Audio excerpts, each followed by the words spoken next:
18 साल बाद 3 जून को आरसीबी ने अपना पहला आईपीएल ट्रॉफी उठाया और ठीक उसी के एक दिन बाद 4 जून को 11 घरों में मातम पसर गया।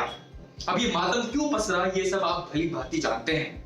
चिन्नास्वामी स्टेडियम के बाहर जो भगदड़ मची उसमें 11 जिंदगियों ने खत्म हो गई और उसमें 50 से ज्यादा लोग घायल भी हो गए थे। अब उसका जिम्मेदार कौन है, क्यों है, कैसे हुआ, ये सब तो अब जांच का विषय है। लेकिन आपको एक अपडेट दे देते हैं कि आरसीबी के जो मार्केटिंग हेड है उनको गिरफ्तार कर लिया गया है, उनको हिरासत में ले लिया गया है। अब सोचने वाली बात यह है कि सिर्फ एक ही इंसान को गिरफ्तार करने से क्या फायदा। उस 11 जिंदगियों का असल जिम्मेदार कौन है वो अभी तक किसी को नहीं पता। वहां की सरकार, वहां का मैनेजमेंट या आरसीबी टीम कौन है इसके जिम्मेदार किसी को नहीं पता। बस एक प्यादे को पकड़ लिया और बाकी सब खत्म। खैर हम आगे बढ़ते हैं। ये जो बेंगलुरु में जो हादसा हुआ था, 11 लोगों की जो मृत्यु हुई थी, उस पर अब जो भारतीय क्रिकेट टीम के जो हेड कोच हैं गौतम गंभीर, उन्होंने भी अब चुप्पी तोड़ दी है। अब गौतम गंभीर ने बिना नाम लिए विराट कोहली, आरसीबी को जमकर लताड़ लगाई है। तो आइए आपको इस वीडियो के जरिए बताते हैं आखिर गौतम गंभीर ने इशारों में भी आरसीबी टीम पर क्या कुछ कटाक्ष किया है। तो नमस्कार, स्वागत है आप सभी का न्यूज़ रूम पोस्ट में। मैं आपके साथ कुणाल। देखिए, जीत की खुशी मनाना अच्छी बात है, लेकिन वही जीत की खुशी जब किसी और की जिंदगी पर भारी पड़ जाती है तो वो जीत नहीं रहती। और यही ऐसा कुछ हुआ था आरसीबी के साथ। देखिए, जीत के तो वो आए थे 18 साल बाद अपना पहला ट्रॉफी लेके, लेकिन वो जीत मातम में पसर गया। 11 जिंदगियां खत्म हो गई और वो सब कुछ हुआ जब स्टेडियम के अंदर वो लोग जश्न मना रहे थे अपनी जीत का और बाहर 11 लोग मर रहे थे।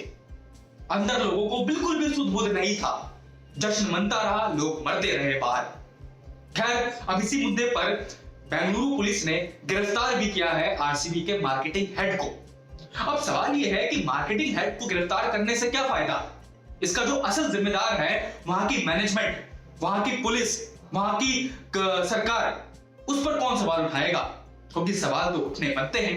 खैर, अब 20 तारीख से भारत का इंग्लैंड के साथ 5 टेस्ट मैचों का सीरीज शुरू होने वाला है, जिसके लिए भारतीय टीम इंग्लैंड रवाना भी हो गई कल रात। अब रवाना होने से पहले गौतम गंभीर और जो टीम इंडिया के कप्तान जो नए नवेले बने हैं शुभमन गिल, उनकी प्रेस कॉन्फ्रेंस थी। और उस प्रेस कॉन्फ्रेंस में जब गौतम गंभीर से ये सवाल पूछा गया कि बेंगलुरु में जो हादसा हुआ उस पर आपकी क्या प्रतिक्रिया है, इस पर गौतम गंभीर ने जो कुछ कहा वो सुनने लायक है और समझने लायक है।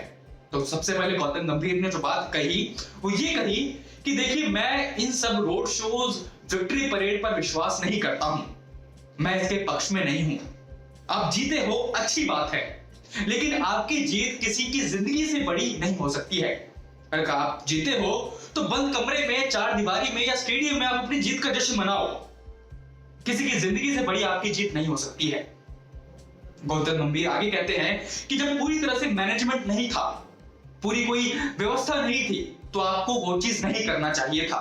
इसके लिए आप, हम सभी जिम्मेदार हैं। मतलब गौतम गंभीर ने किसी का नाम नहीं लिया, लेकिन इशारों में ही सभी मैनेजमेंट को कटघरे में खड़ा कर दिया। गौतम गंभीर ने एक एग्जाम्पल भी दिया। गौतम गंभीर कहते हैं कि बहुत सारी जीत मैंने देखी है। 2007 में जब हम T20 वर्ल्ड कप जीत कर आए थे, उस समय भी मैं इसके पक्ष में नहीं था जो परेड निकली थी। मतलब कि गौतम गंभीर का साफ कहना है कि भाई, भारत में लोग क्रिकेट के प्रति, खिलाड़ी के प्रति बहुत ज्यादा समर्पित होते हैं और ऐसे में व्यवस्था भी ढंग से नहीं हो पाती है। तो ऐसे में आप किसी अच्छे व्यवस्थित ढंग से अपनी जीत को जश्न मनाइए, चाहे आप स्टेडियम में मनाइए, 4 दीवारी में मनाइए। ऐसे खुलेआम मनाएंगे तो कुछ ना कुछ जरूर हो सकता है, अगर आपके पास व्यवस्था नहीं है तो ये कहना है गौतम गंभीर का। तो मेरे ख्याल से गौतम गंभीर ने जो भी बात कही वो बिल्कुल सटीक और सही कही। और हालांकि गौतम गंभीर जाने भी इसलिए जाते हैं अपने बेबाकी के लिए। अब देखने वाली बात है कि आगे इस पूरे जो घटनाक्रम हुआ है बेंगलुरु में, उस पर सरकार क्या कड़ा कदम लेती है। क्योंकि ऐसे में आप एक को हिरासत में लेके 2-4 बातें पूछ के अपना पल्ला नहीं झाड़ सकते हैं। क्योंकि 11 जिंदगियों की जिम्मेदारी कौन लेगा। सिर्फ आप 10-20 लाख रुपए किसी को दे के उसकी जिंदगी तो लौटा नहीं सकते हैं। खैर, सारा सवाल हम आपके विवेक पे छोड़ते हैं, लोगों के विवेक पे, कि भाई आपको अपनी जिंदगी प्यारी है या फिर आपको कोई खिलाड़ी या कोई स्टार, क्योंकि उनको फर्क नहीं पड़ता है। तो फिलहाल इस वीडियो में इतना ही, और जानकारी के लिए देखते रहिए न्यूज़ रूम पोस्ट।